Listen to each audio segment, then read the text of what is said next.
Tennessee baseball has won the 2024 SEC baseball tournament. I'm Ryan Sylvia. This is Noah Taylor. We're with VolReport.com on the Rivals Network. And you have to start with the pitching. Who impressed you the most on the mound? There's a lot of options to choose from. Who gets the pitching staff MVP for the day after a big performance against LSU? Yeah, I mean, I'll go with the low-hanging fruit and say Dylan Loy. You know, obviously A.J. Russell, getting the start. I'm sure that didn't work out exactly the way that they planned with him coming out so early, but Dylan Loy coming in there and making the statement that he did. And not only did he keep LSU scoreless, he didn't really give up a lot in there. And it wasn't like he was, working his way out of jams either. Just a dominating performance from him. But like you said, there's a lot of options for Tennessee. Kirby Cannell coming in there doing what he did. Aaron Combs, who I couldn't imagine the high-pressure situation he was in there at the end when LSU tried to make that rally and comes up with a big strikeout. But I'll say Dylan Loy. I'll agree with Dylan Loy. I mean, he was my tournament MVP on my ballot that we get to vote for these all-tournament teams, and it's because you're a freshman, you're coming in a massive situation where Tennessee needs you to go deep, and you put up a big zero, you go really far, and at the end of the day, you hand Tennessee their 50th win of the season. So considering the stakes, considering he's a true freshman coming into this situation, I thought he was fitting to win MVP. Who actually ends up winning MVP is Blake Burke wins MVP. A great game from him, a great tournament from him.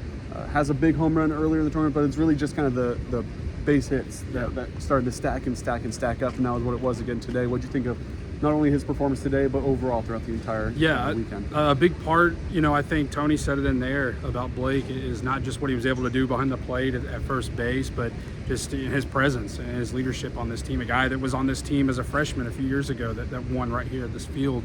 And again, I mean, you talked about the hits, the home run that broke the tie against Mississippi State. It was a big reason why Tennessee played here today. Just an impressive performance from him, and one of those guys that's been kind of the backbone of this team. Yeah, Blake Burke, he's on an all-tournament team. One guy who's not Christian Moore. He doesn't make the list. Just two guys from Tennessee make the cut. So kind of an interesting dynamic where Tennessee only gets two guys on the team, but they get the trophy that ends up mattering. They're going to move on. They're going to be the #1 overall seed. I think that's pretty set in stone. Tony joked about it a little bit, about maybe not knowing for sure, but it's pretty for sure. Tennessee's going to be that top-ranked team. How do you feel about them going to these regionals, then possibly super regional, and possibly a College World Series? #1 team, there's a little bit of bad juju with it.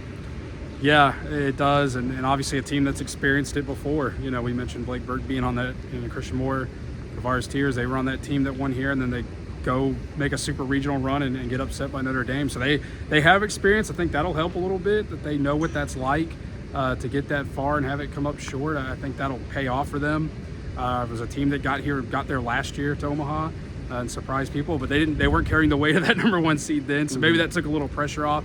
But I really like where this team is right now, and I think you come out of this tournament, you get the championship, you get the trophy, and that's great, but you come away with a really good look at your pitching staff, and I think that's what Tennessee wanted out of this week. They got it, and you can't help but feel pleased with some of the depth you have. The 3 guys, the 4 or 5 top guys that you got that have kind of carried you this year, but now you got to feel really good about that bullpen. Yeah, I think you learned a lot about that unit, and that could go a long way. We've talked about that in all these videos throughout the week, but you keep getting a better and better look at some of these guys in the bullpen that are going to get their names called at some point. You'll see when it is, but Marcus Phillips, Andrew Behnke, Dylan Loy, you can kind of go down the list of guys.